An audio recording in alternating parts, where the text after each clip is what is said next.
ada yang namanya super driver skill. Apa itu super driver skill? Ada yang namanya daily inspection officer, namanya bawa limper gitu.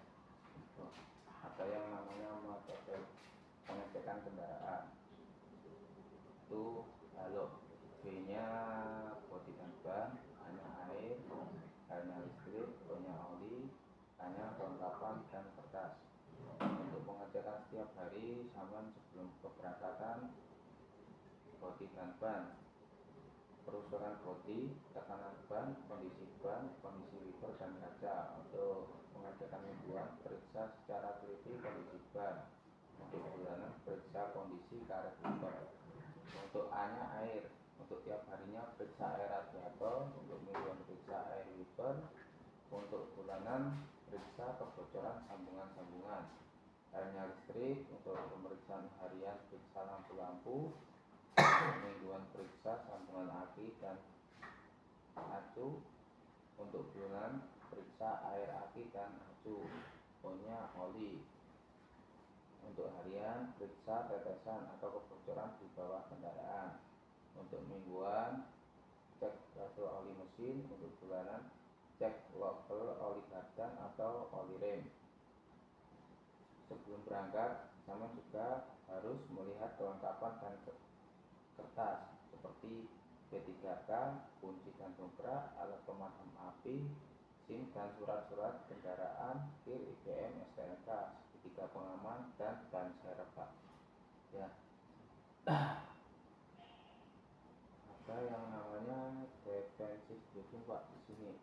Apa itu defensive briefing? Arti defensive briefing: perilaku pengemudi yang menerapkan metode safety briefing sehingga mampu mengidentifikasi bahaya dengan mengambil risiko yang paling rendah. Tujuan defensive briefing: 1.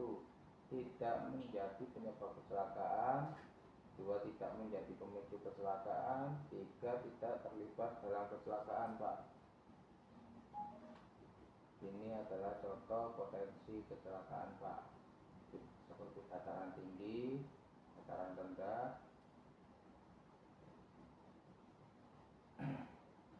ibu sen kanan belok kiri, persimpangan jalan, unit overload atau truk bermuatan berlebih, dan sepeda motor berbelok mendadak, Pak. 5 langkah dasar defensive briefing di jalan: pahami dinamika kendaraan, jaga jarak aman atau zona mengemudi, selalu awasi kondisi sekitar, waspadai blind dan hindari distraksi dan paham arah. Pahami dinamika kendaraan: pahami dan kenali kendaraan Anda. 1. Panjang kendaraan, 2. lebar kendaraan, 3. tinggi kendaraan, 4. scroll kendaraan, 5. bobot maksimal muatan kendaraan, 6. aerodinamis kendaraan, 7. fungsi panel instrumen kendaraan, 8. wheelbase, 9. jarak sumbu roda, Pak.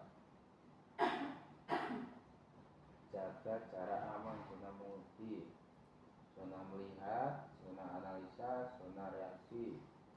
Keputusan 3 sampai 120 detik untuk zona melihat, 12 sampai 15 detik zona analisa, 4 sampai 6 detik reaksi. Metode 4 detik 1000 dan 1, 1000 dan 2, 1000 dan 3, 1000 dan 4 diterapkan pada kendaraan light truk dalam kondisi cerah di siang hari dan kondisi di malam hari. Ditambahkan 1 detik selanjutnya untuk kondisi hujan, ditambahkan 2 detik. Awasi kondisi sekitar, Pak. Pengguna kendaraan harus mengarahkan pandangannya jauh ke depan supaya bisa mengkalkulasi kecepatan dan jaga jarak aman. Pandangan jauh pun bisa membuat kita memetakan kondisi jalanan yang dihadapi sehingga menjadi lebih antisipatif.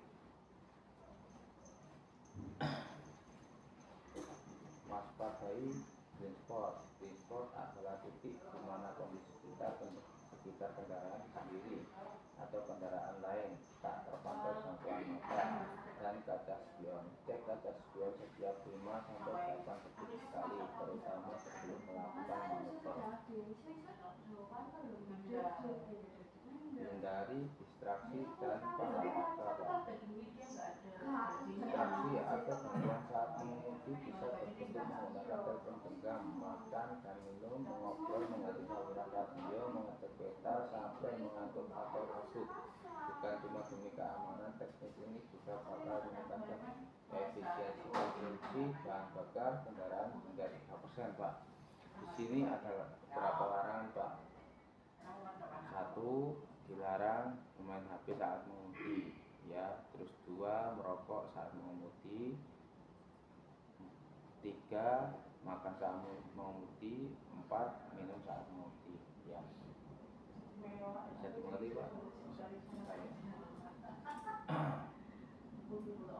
Tips saat menyalip kendaraan. 1. Pastikan di jalur yang tepat. 2. Jaga jarak aman. 3. Lihat pakai spion. 4. Beri tanda lampu sen. 5. Jangan menyalip di tanjakan atau tikungan.